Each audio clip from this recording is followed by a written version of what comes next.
শীতের তীব্রতা দিন দিন বাড়ছে। তীব্র ঠান্ডার কারণে অসহায় মানুষজন চরম বিপাকে পড়েছেন। শীতের কষ্ট লাঘবে প্রথমবারের মতো অসহায় মানুষের পাশে দাঁড়িয়েছে নিঃস্বার্থ মানব কল্যাণ ফাউন্ডেশন। শুক্রবার নারায়ণগঞ্জ জেলার রূপগঞ্জ উপজেলার ভুলতা ইউনিয়নে আল্লাহর দান আড়তের সামনে স্থানীয় মানুষজনের মাঝে শীতবস্ত্র বিতরণ করেছে সংগঠনটি।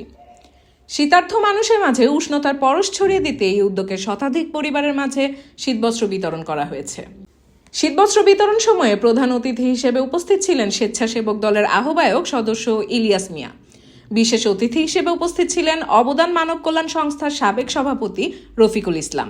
বক্তব্য রাখেন নিঃস্বার্থ মানব কল্যাণ ফাউন্ডেশনের আহ্বায়ক তানিম আহমেদ ভুইয়া সহ আরও অনেকেই। শীতবস্ত্র বিতরণ কার্যক্রমে ফাউন্ডেশনের বাকি সদস্যরা সক্রিয় ভূমিকা পালন করেন। বক্তব্যে তারা শীতবস্ত্র বিতরণের উদ্দেশ্য সহ নানাবিধ সচেতনমূলক কথা বলেন। সংগঠনের প্রতিনিধিরা জানান, প্রতি বছর এই কার্যক্রম অব্যাহত রাখা হবে। এছাড়া অন্যান্য সামাজিক ও মানবিক কাজের মাধ্যমেও তারা এলাকার মানুষের সেবা করবেন। বক্তারা আরও জানান, তাদের কার্যক্রমে বিশেষ অগ্রাধিকার পাবেন এতিমরা। পাশাপাশি যদি কোনো 7 সদস্যের পরিবারের একমাত্র উপার্জনক্ষম ব্যক্তি আহত হন, তাকে ব্যবসা শুরু করার জন্য সহযোগিতা প্রদান করা হবে।